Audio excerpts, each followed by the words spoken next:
Om Brahmanandam Paramasukadam Kevalam Jnanamurtim Dvandvatitam Gaganasadarsham Tattvamasya Dilaksham Ekam Nityam Vimalam Achalam Sarvadi Sakshibhutam Bhavatitam Trigunarahitam Sadgurum Tam Namami.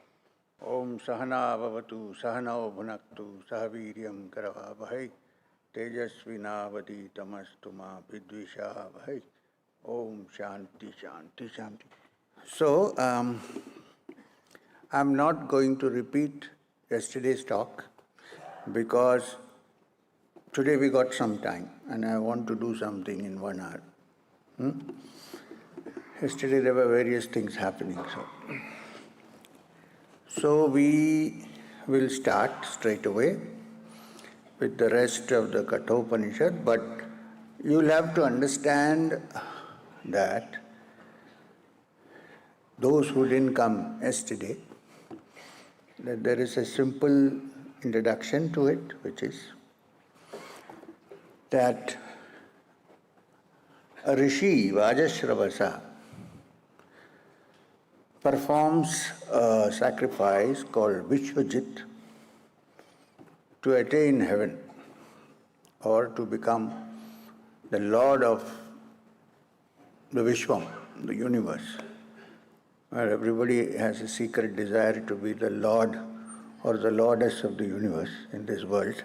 But this great Rishi also had that desire, Vajashravasa. So he performed a sacrifice. And when he performed the sacrifice, those who come to perform the sacrifice, which are the priests, have to be given gifts, which is also considered part of the sacrifice. So he had a son who was 8 years old, whose name was Nachiketa. Nachiketa was looking at this and he found that his father was giving away as a gift to the priests who had performed the sacrifice. He sacrificed cows give away cows which were blind, which had no milk, which were lame, and so on. So this entered into the heart of Nachiketa. Upanishad says Shraddha entered into him. And he decided to ask his father. He didn't say, "What kind of thing are you doing?" He thought about it. What is the use of giving away things which you have no use for? Cows without milk, what will a cow without milk? So he asked him, he didn't say that you are giving away useless things. Those days sons had great respect for fathers, so he didn't ask. But he said, I am your nearest and your dearest possession. Whom will you give me to? This was the question. Not once, three times he asked. And the father, some say in a fit of anger, I don't believe this. Nowhere it is written in the Upanishad that he said this in a fit of anger. Some translators have said. When he heard this question, I think, according to me, commentary by M,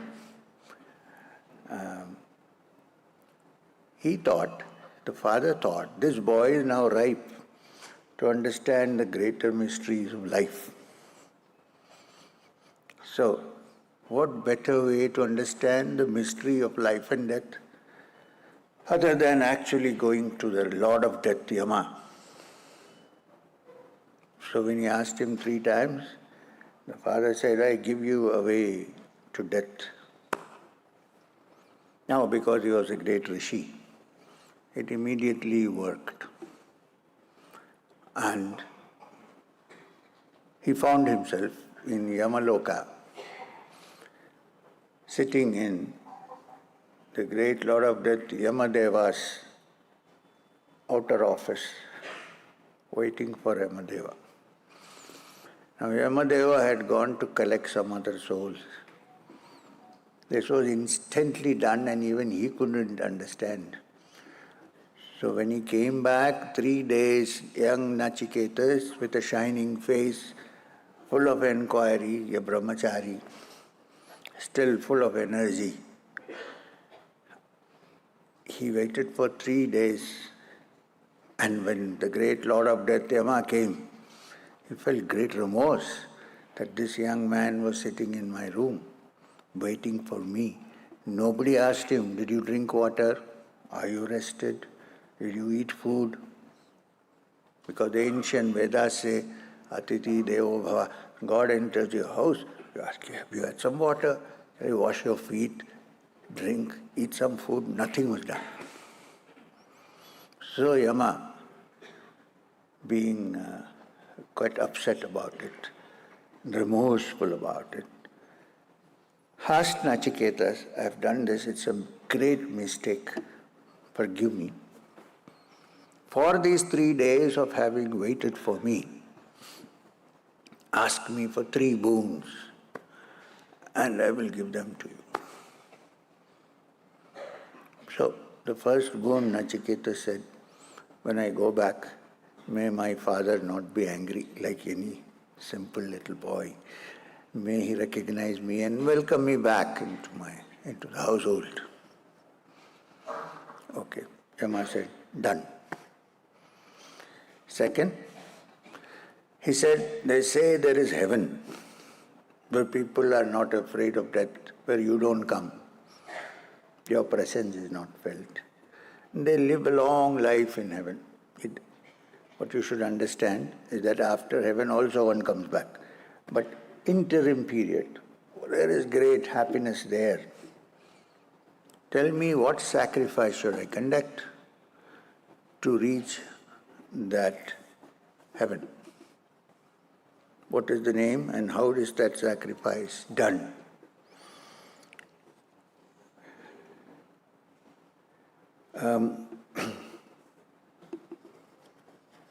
And Yama said to him, I will teach you the sacrifice of the fire, which will take you to that heaven.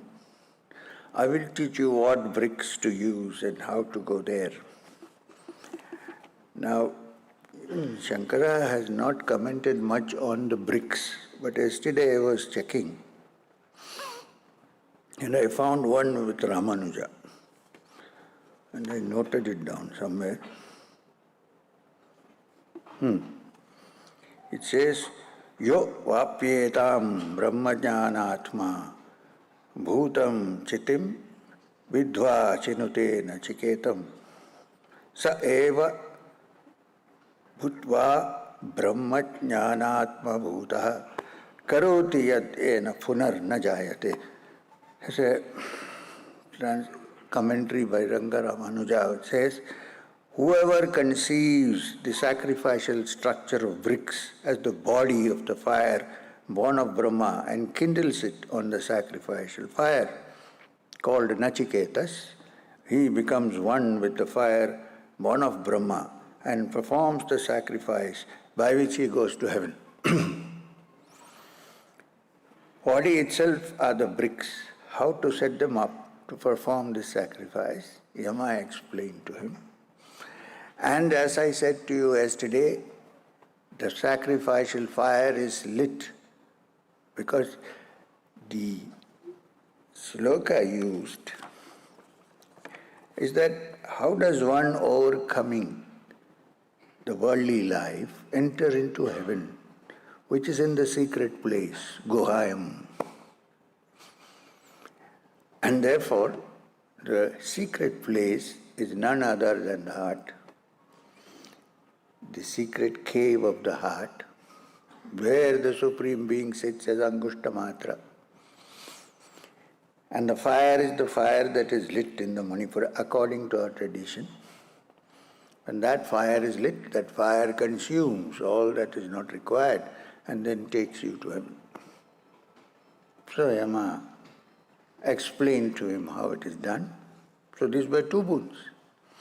But Yama was so happy with Nachiketas that he said, not only this, from now on, this sacrifice shall be called the sacrifice of Nachiketas, Nachiketa Yajna. In memory of your coming to meet me, from now on it shall be called the sacrifice Yama Yajna. Sorry, Nachiketa Yajna, the sacrifice of Nachiketa. If somebody could do Yajna to Yama, it means. But then the third wish still remained. As I told you yesterday, Katha Upanishad is a little long, not like the Isha Upanishad, where we finished actually in 3 days last time. This is a little long.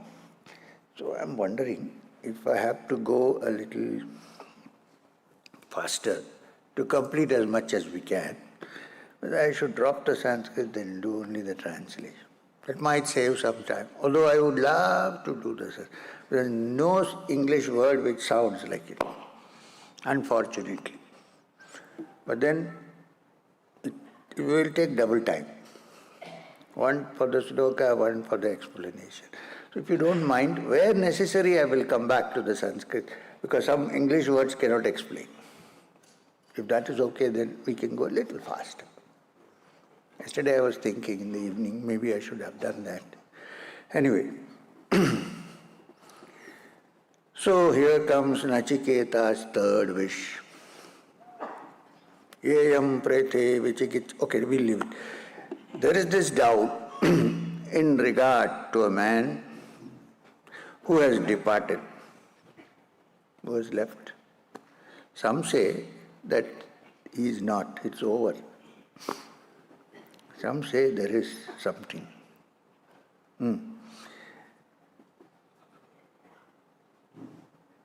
Now, can you give me that vidyam? Anushishtas, tvayaham. Can you teach me that vidya? Give me that knowledge by which I can understand. Is there a part of me that neither is born nor does die and which is immortal? Tell me that.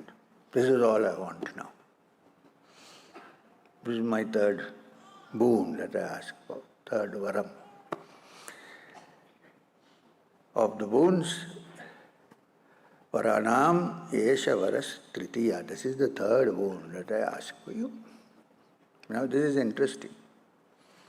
He asked a very, very serious question. Is there some way to conquer death forever? Which means, is there an element in me which, being not born, never dies? Is amrita.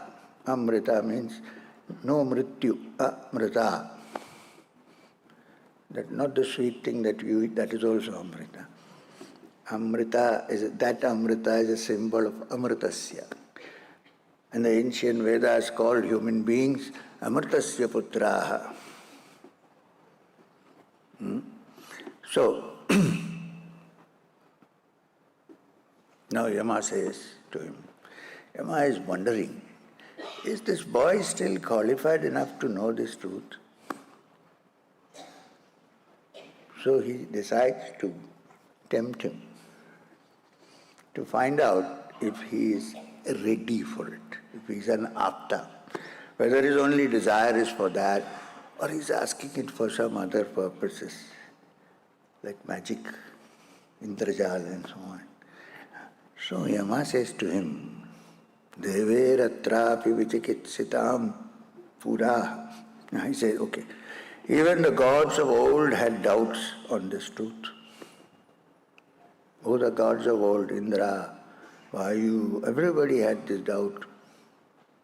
It is not easy to understand, very difficult to understand, because the truth is so subtle, so fine, it may not be easy for you to understand.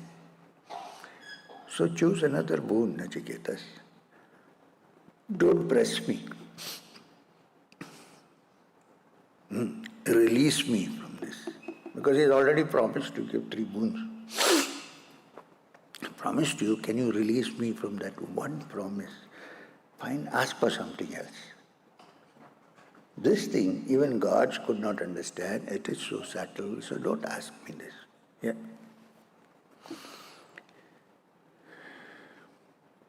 Then Yama says to him, if you want another boon,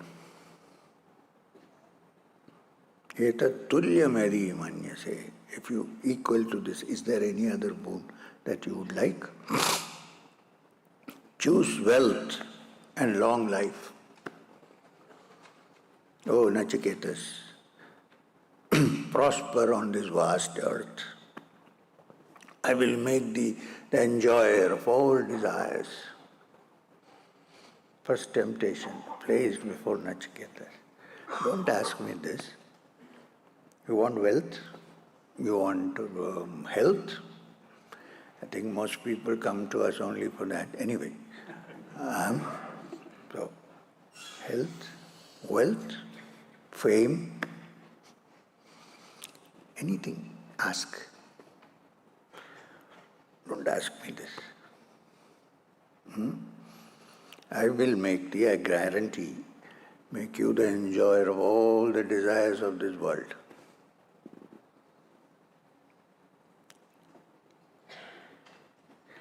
Whatever desires are hard to attain in this world of mortals, those who come and go, not immortals, ask for all these desires at thy will.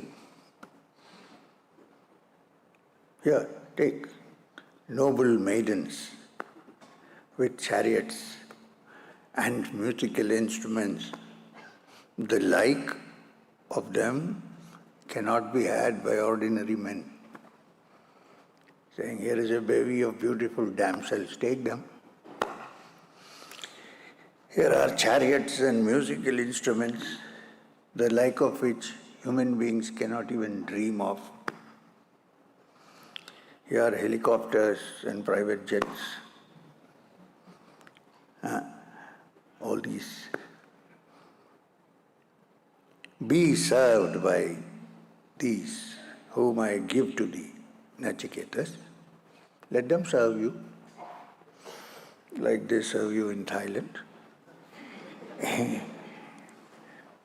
But don't ask me about death.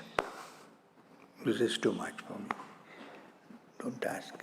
First of all, it's subtle to understand. Even the gods didn't know. So why are you asking? There are so many things. Now, what is to be noted is young Nachiketas' character. First, he didn't like what his father was doing, giving away useless things as sacrifice. Now he is facing the Lord of Death who says, take everything you want. How many real seekers would be there when they come to you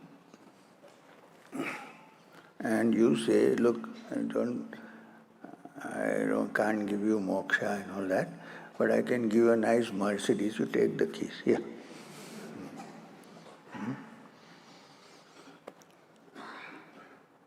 Mostly they take that and go home. Who will want to have immortality, find out about death, about the Atman? How many? Yama is testing Nachiketas, saying all these are there. Take it, don't ask me about death. Nachiketas said, Svabhava martyasya, all these things are transient, they all die.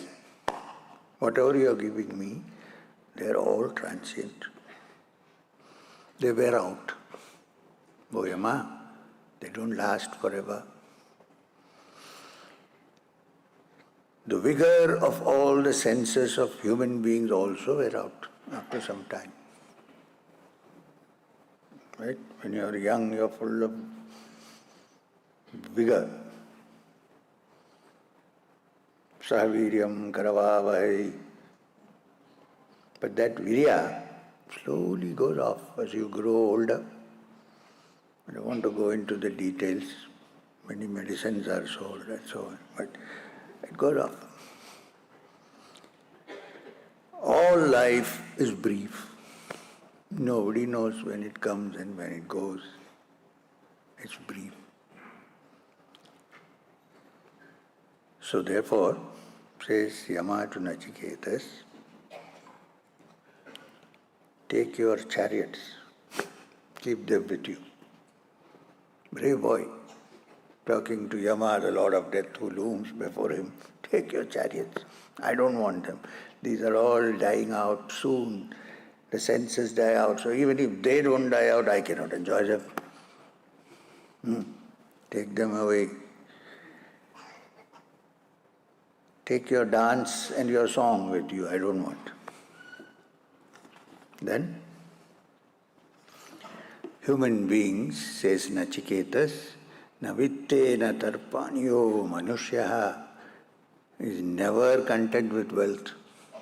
Where is less, then he wants more, then he has more, then he has more, and so on and so forth. Nobody is contented with wealth. And after having seen you, the Lord of Death, face to face, what wealth can I enjoy? When death is standing before me, what wealth is of importance?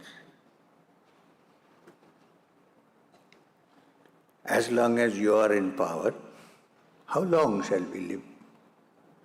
Will you take it off at short notice? Still, that one is the only boon that I choose. What is that? Tell me, is there an element in me which is never born and never dies and immortal, which is therefore there is no fear of death? Is there an element in me? Is there something in me that is immortal? This is what I want to know.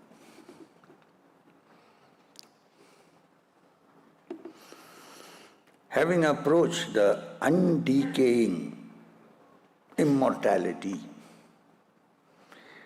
what decaying mortal on the earth below will meditate on it with the pleasures of beauty and love? Will one be delighted even if one has a longer life? No. Tell us about which they doubt, O death. Is there something that remains immortal after the great passing away? This boon which penetrates the mystery, I, Nachiketas, choose no other boon. Tell me this. He is holding the Lord of Death to ransom. Not actually to ransom, he promised, I will give you 3 varas, and now the 3rd one. Now, Yama, satisfied that this young Nachiketas is now ready to understand the mysteries of immortality, mysteries of death, and who he really is, begins teaching. This is the Katha Upanishad. What does he teach?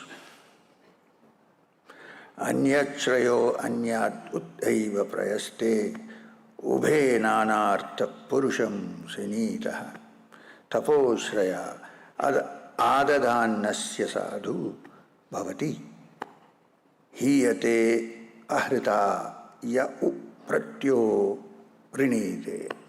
Which means, Yama says, let me explain the introduction first. Before I tell you that, you will find out for yourself. Please note, Yama is sure that it has to be found out by itself. There is no ready-made answer to be given. So Yama says, let's start here. What is that? Different is the good and different is the pleasant. He's saying, in effect, that the pleasant need not always be the good. And the good need not be pleasant. Not always, many times. These two with different purposes bind a man.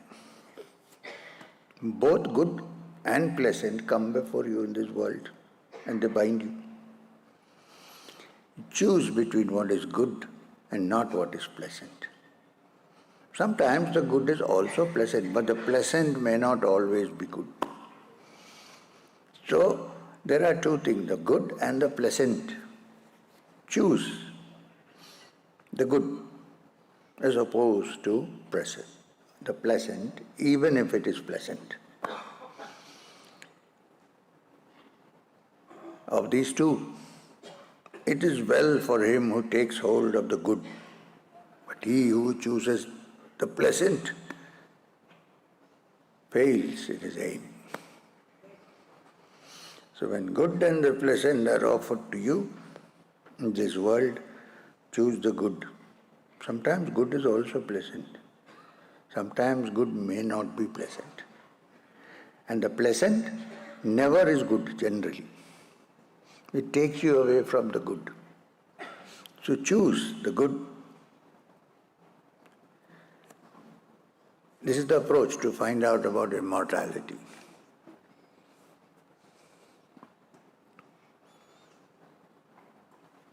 Now, in this world, both Shreyas and Prayas, the good and the pleasant, both approach a man. So Shreyas is the good and Prayas is the word used here for the pleasant. Both Shreyas and Prayas approach a human being. The wise man or the wise woman, pondering over them, discriminates, looks at it carefully. The wise choose the good in preference to the pleasant. And the others, he is calling them simple-minded. And the others, for the sake of worldly well-being, prefer the pleasant. It's a tall order. I think by now you would have thought there's no need to know the truth. If it is that tough, who cares now? Just forget it, go out, have a beer.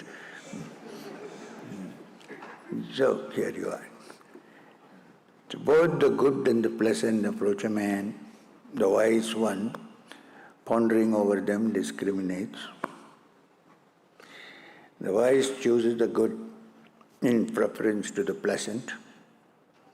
Others, for the sake of worldly well-being, prefer the pleasant. Now you must understand one thing. I'm going to stop here for a minute.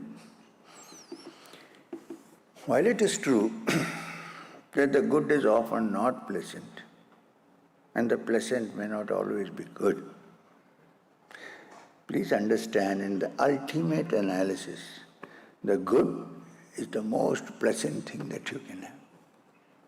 Not pleasant, the most enjoyable thing that you can have. The truth, which is the good, which comes to one who chooses the good, takes you to the essence of divinity, which has been defined as Satchit Ananda. Sat for the truth, Chit for being consciousness, and Ananda for being Anantam Anandam Brahma. So you may give up these little pleasures, but if you understand that by choosing the good, you're actually moving towards that which is really, really the essence of all joy, then there is some movement. Otherwise, which human being who is naturally wanting to attain happiness will want to find the truth? Nobody wants. So keep this in mind, that it may be not so pleasant for you, the journey, many times, when you choose the good and not the pleasant, but in the ultimate analysis, in the final goal, you will touch that joy which cannot be diminished in any way whatsoever. It will be here when you are there, it will be there when you leave the body. This is the aim. This is to be remembered. Otherwise, what is the point? I choose the good. Why am I going to be always in misery? Nobody wants to be in misery. People go through all misery to find final happiness. We work very hard so that we can have a good night's sleep. That doesn't come. That's a different story. Why do we like to sleep? Because Shushupti and Turiya are very close to each other. We won't go into that. When you do the Mandukya Upanishad, which I would like to do next time, then we will discuss this. Why we all like to sleep. There was one guy lying on a, what is called a charpai in the village, 4 legs with ropes covered to make a bed. He was lying down and looking up at the sky. So a corporate individual went to him and said to him, of course the greatest incorporation is the Lord, but anyway, went to him and said, look man, why are you wasting your life? He said, why? You are lying here. If you do this, then you'll get some more land. That if you do this, then the land will increase. And then if you do this, you can plant tea on it. Then you will become a tea estate owner. Then do this and it will expand. Then you can, okay. And then you can happily relax. He said, can you stop disturbing me? I'm already relaxing. So finally, after doing all this, we want to relax. But we cannot relax like Ananta Padmanabha Swami, Ananta Sayana. Sleep doesn't come at all, so what to do? So anyway, so Yama says to Nachiketas, so Nachiketa, you have rejected, after examining carefully, the desires that are pleasant and seem to be pleasing, seem to be, not really pleasing. Thou hast not taken to the way of wealth, where many mortals sink to ruin. Well, wealth may be necessary, but watch out that wealth comes and goes. Please understand. In my life, I meet hundreds of people. Some are very poor people, and some are very wealthy people. We cannot imagine the wealth. Both I meet.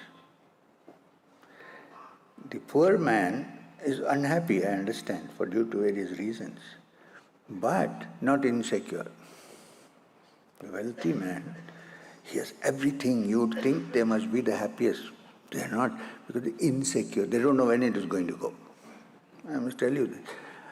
It's mere luck. Some people stand and some people fall, I'm telling you. You can say luck or you can call it God, whatever you want to say.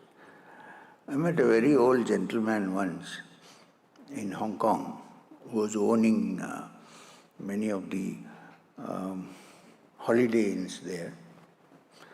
Sindhi gentleman, I forget his name, Hari something, Hari whatever. And I was talking to him and he invited me for lunch. So I went to his own hotel, restaurant. Then he told me, sir, I want to tell you this. You know how old he was then? 93. Nice gentleman. Still very much here, clear. He said, I want to tell you this. This wealth is a game of snakes and ladders, he said.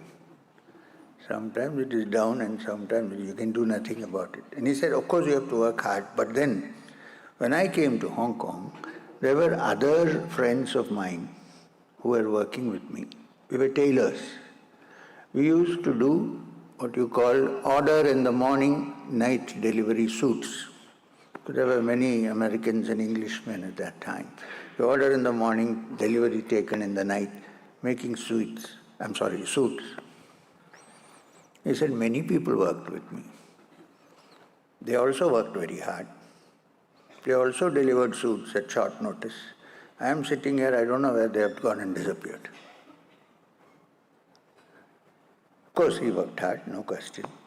But there were some blessings that he got by which he... So therefore, when wealth becomes so big, you're always worried, where is it going? Is the blessing lasting? So we said, let's go to God-man and get some blessing. It doesn't disappear. I'm not a God-man, I'm a man, okay? There is God and there is this poor man. So,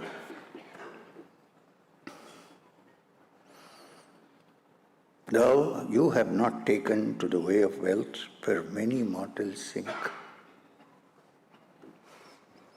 Widely apart, duram mite viparite vishuchi, widely apart and leading to divergent ends are these. Ignorance and wisdom. These are two things which are divergent. I know you, Nachiketas, that you are eager for wisdom. Because, why? All the things that I gave you, I said I will bestow upon you, you rejected. Which means you are not interested in any of these, you are interested only in the truth. So, also, they are widely apart and they lead to divergent, different goals, ignorance and wisdom. I know that you, Nachiketas, are eager for wisdom. Many desires which I offered did not distract you. You are a perfect student. Therefore, and then he stops there and Yama says, this I will say a little bit of Sanskrit because avidyayam antare vartamanaha swayam dhiraha panditam manyamanaha dandram yamanaha variyanti mudha andhenaiva niyamana yatanda. You might have thought the blind leading the blind came from Shakespeare 2000 years ago. Andhainaiva niyamana yatanda, the blind leading the blind. And what is the beginning of that sentence? Abiding in the midst of ignorance, not knowing the wisdom of the true self, wise in their own esteem. The Pandits, thinking themselves to be learned, are like fools, treading a tortuous path, and like the blind men led by one who is himself blind. Which means, even if you know all the Vedas by heart, if one is not looking for the truth, one has not understood the vagaries of nature, one is still, according to Upanishad, I am not saying a fool, a blind, and when that person leads, is a blind leading the blind. So what happens, you know? Shakespeare said they fall into a ditch. So,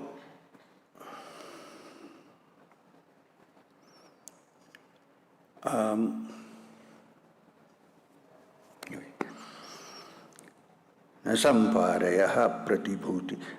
What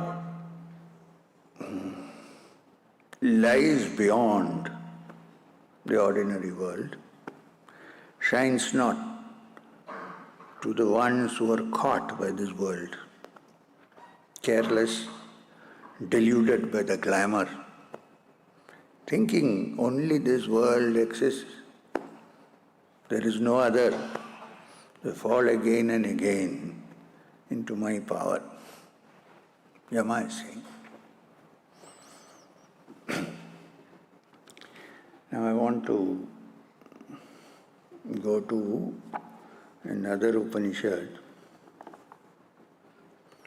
Problem is I don't prepare, so I have to search. Terrible thing.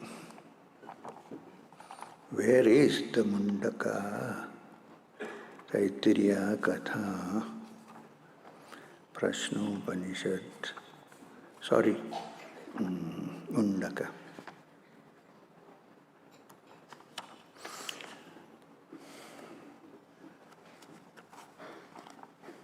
It's a great Upanishad, Mundaka,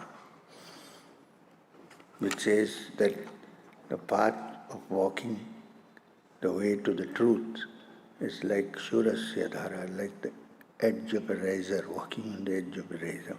Anyway, the beginning of the Mundaka,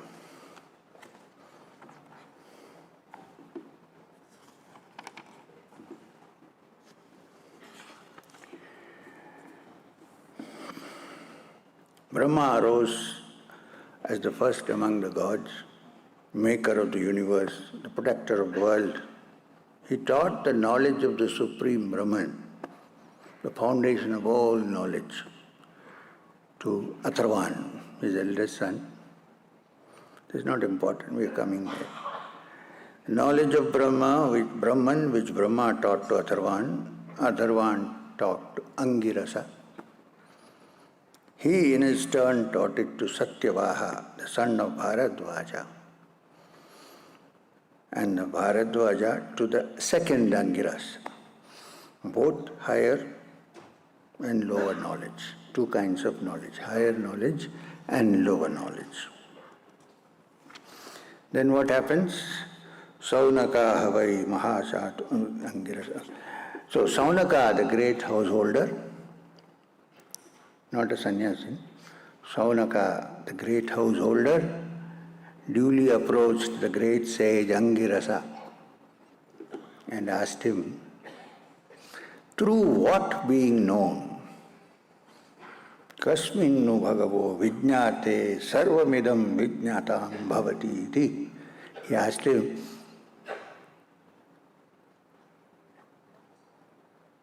through what being known, sir, does all this become known? Nothing more remains to be known. Angirasa said, like he said, there are two kinds of prayas and shreyas in this world. Angirasa said to Saunaka, there are two kinds of knowledge. Tasmai saho vacha. Anyway, to him he said, two kinds of knowledge are to be known. As indeed the knowers of Brahman declare, the higher and the lower. So Saunaka says, so tell me, what is higher and what is lower? So Saunaka said, first I will give you a list of lower knowledge so that you can distinguish when the higher knowledge comes. So tell me. Angirasa said, of the lower knowledge, here is the list. Rigveda, Yajurveda, this is Shruti, okay? Mundaka, I am not saying. Rigveda, Yajurveda, Samaveda, Atharvana Veda, phonetics, ritual, grammar, etymology, metrics, astronomy. This is the lower knowledge. Now, Saunaka is completely confused. He thought this is the higher knowledge. So he says, then why? What is the higher knowledge? Higher knowledge is that by which the undecaying, absolute undying is apprehended. Now please understand, this does not mean that you should not read the lower knowledge. It is the lower knowledge that brings you to the understanding of life. What it means is, even if you know all this, if your intention is not to know the highest truth, it's still lower knowledge. That's what it means.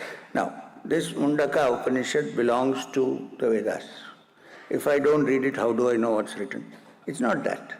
People misunderstand. So now I don't want, all these are gone.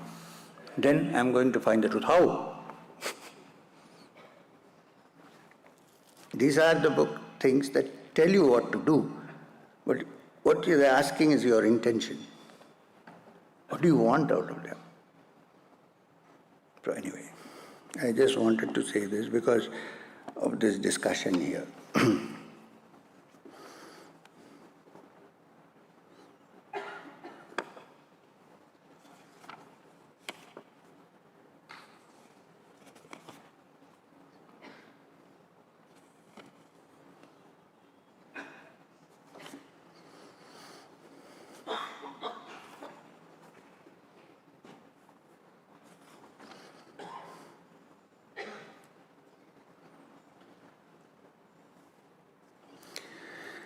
What lies beyond shines not to the crude-minded, careless, deluded by the glamour of this world, thinking this world exists, there is no other. They fall again and again into my power. Yama says. Then, Sravanyapi bahuviryo nalabhya, that supreme reality cannot even be heard of by many. Many, even when they hear, do not understand. Wondrous is he who can teach this, and skillful is one who finds it. And wondrous is one who knows this, even when instructed by the wise.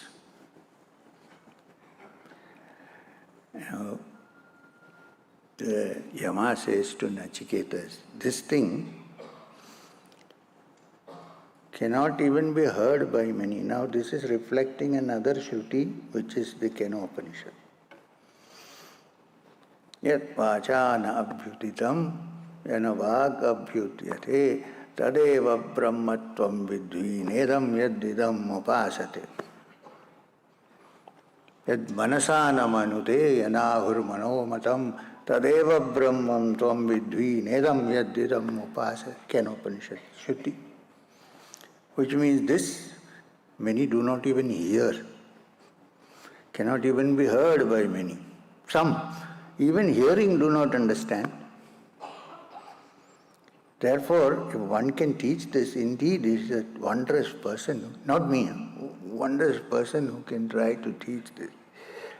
And if one finds that, indeed they are very skillful people. And wondrous is he who knows this, even when instructed by the wise. The wise can go on instructing, but it will not enter. So what will enter if a fool instructs?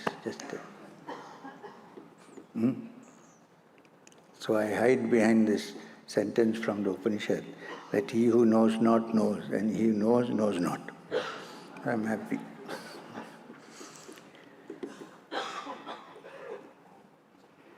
Now, taught by a person not qualified to teach, he cannot be truly understood. Doesn't mean he has to earn a PhD. As he is thought of in many ways. Unless taught by one who knows this being as himself, as his own inner self, and who actually had the anubhava of that, there is no going anywhere. Because it is inconceivable, subtler than the subtle. What does it mean? If it would be probably understood, if it is taught by someone who has understood the fact that his or her own inner being is not different from that Supreme Self, then there is a chance that it might be understood.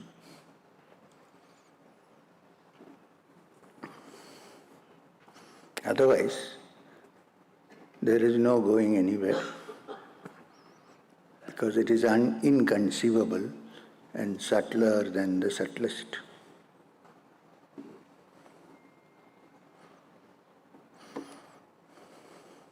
Now they make a very heavy statement. This Upanishad is not good for us.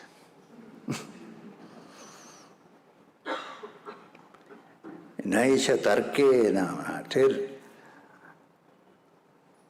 apaneya proktana neva sujnanaya prashta yam tomapas satyadriti. Sorry, I'm again. Not by reasoning is this apprehension attainable. Reason cannot touch it. This needs some explanation. We learn everything through reason, right? So why is reason not able to touch this? Because reason is limited. Why is it limited? Because when you say I am a reasonable, logical and man and so on, it means that I have made a blueprint of what I think is right. How? Through taking the data provided by my 5 sense organs, panchendriyas, then developing them and finding out. If I say that your panchendriyas are very often wrong and give you the wrong data, out of the wrong data, what you cook up is bound to be wrong. And that which is beyond the senses certainly cannot be worked out by the senses or by the mind. So the most intelligent man very soon discovers the limitations of the intellect. Only the intelligent person discovers this. It is not against intelligence.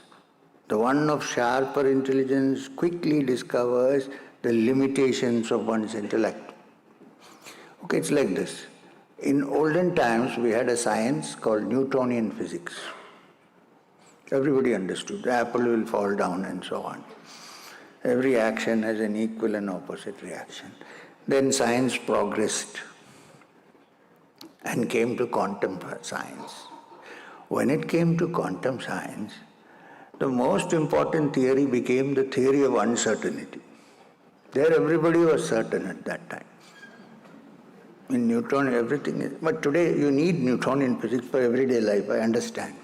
When it comes to quantum physics, quantum are the building blocks of this whole universe.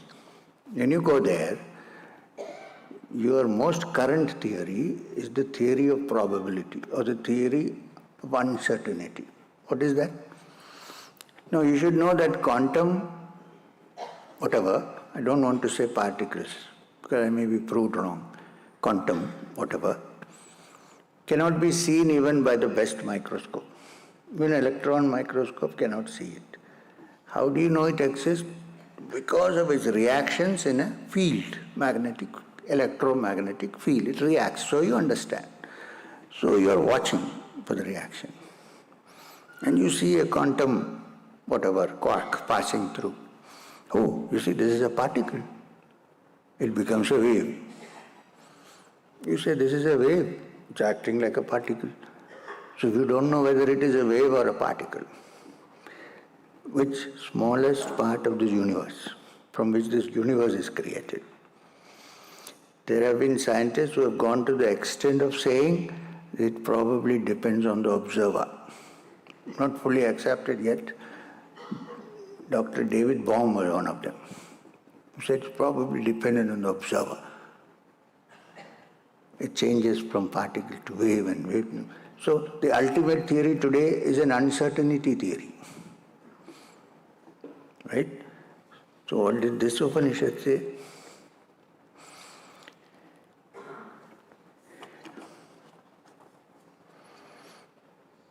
Not by reasoning is this apprehension attainable, which means not by ordinary reasoning of 1 plus 1 is 2 cannot reach there. Here it could be do or do panch. We are dealing with something else, not your material object.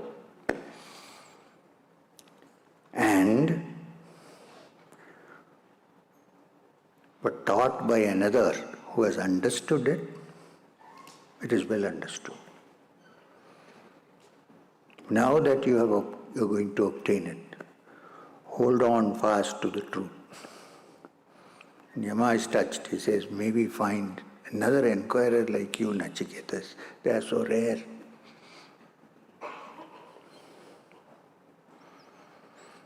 And Nachiketa says again, I know that wealth is impermanent. Not through things which are transient, that means here, there and gone tomorrow, can that abiding one be reached. It doesn't reside in Madanapalli, okay? It's everywhere, all pervading. Not through the transient things is that abiding one reached. Yet by me is laid the Nachiketa's fire.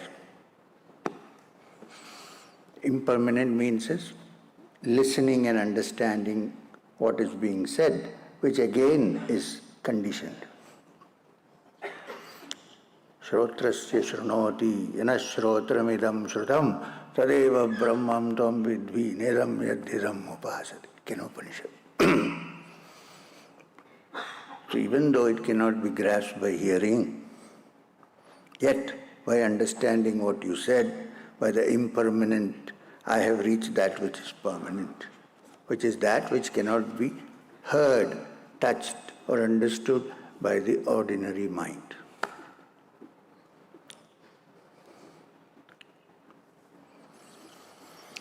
Having seen the fulfillment of all desire, the support of the world, the endless fruit of rights, the other shore where there is no fear, the greatness of fame, the far stretching, the foundation. O Nachiketas, wise man, you have held on steadfastly. Now move towards the truth. Now we will do the 12th sloka and stop.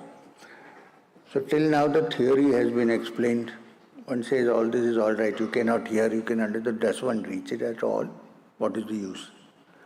So the next part of the Upanishad says yes, it can be reached and how it can be reached. Till now a whole theory of what it is has been given by saying what it is not. Now this is the principle that Shankara followed in his commentaries. He followed the principle of naiti, not this, not this. Absolute truth cannot be this, cannot be this, cannot be this. Until you reach the state nothing can be negated anymore. Then what remains is the truth. In the same way, this is an eliminating of all that is not the truth. And then the next, what follows is how to get there then. Is it enough to say, oh, it can't be heard by reasoning, it can't be taught by any. So what do I do? Nothing, go home? No. So that this is, it will be like sitting, listening to Krishnaji and going back home. You know, what happened? Nothing happened, I came back. So,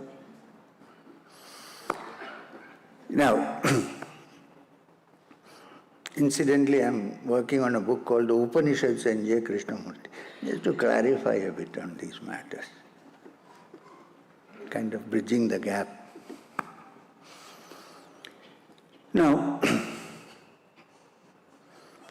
after having, so the 12th sloka I will explain and then tomorrow we will do the 13th sloka. 13 is a very lucky number. So,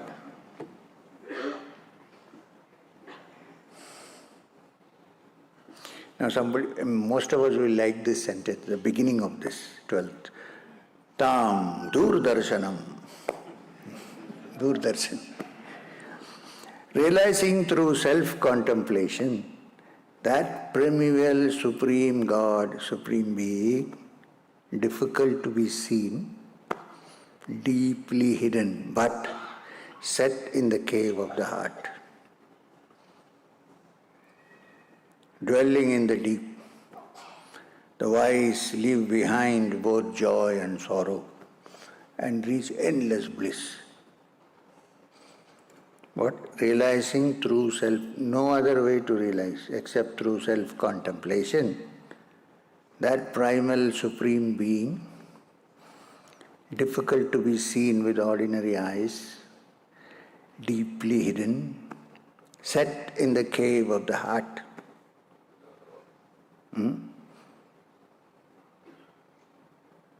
Nice, beautiful description. Tam durdarsham, gudham, not durdarshan, durdarshan, that means that which cannot be seen. Tam durdarsham,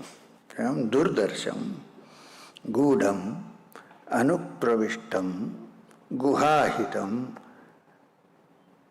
gahvarashtam, Puranam. This is the description. Adhyatma yoga hi gamena devam matva dhiro harshashokho jahati. That when he understands that in himself, in the cave of the heart of oneself is hidden this supreme unseen reality, seeing that dwelling in the deep, the wise leave behind both joy and sorrow. They don't care because they have touched the essence and the fountain of all bliss. This is the 12th sloka.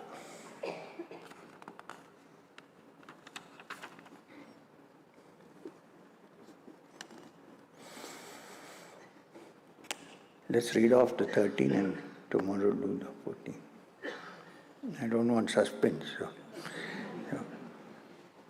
Hearing this and comprehending, a mortal, ordinary human being, extracting the essence and reaching the subtle, rejoices, having attained the source of all joy. Nachiketas, I know that gate is open for you, Nachiketas, to go into that which is the essence of all joy and beyond the opposites.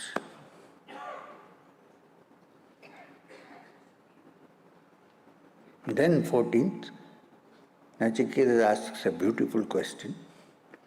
He says, tell me that which thou seest, which is beyond right and wrong, beyond what is done or not done, beyond the past and beyond the future. Tell me. Then tomorrow we will see what Yama says about that. There begins the practical section of the Katha Upanishad. To this question, is there something, asked Nachiketas, which is beyond good and bad, beyond past and future? Tell me about this. Then begins the teaching on how to approach it. Please remember, if it is an all-pervading reality, supreme reality, and if it is present everywhere, how can you go towards it? If it is here, if it is there, I can come there. If it is here and everywhere, how do I go towards it? Maybe when all going stops, it is. We'll discuss that tomorrow. Thank you.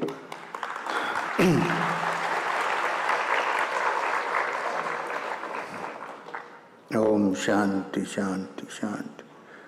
Om Shri Guru Bhyo Namah. It's all Babaji's blessings.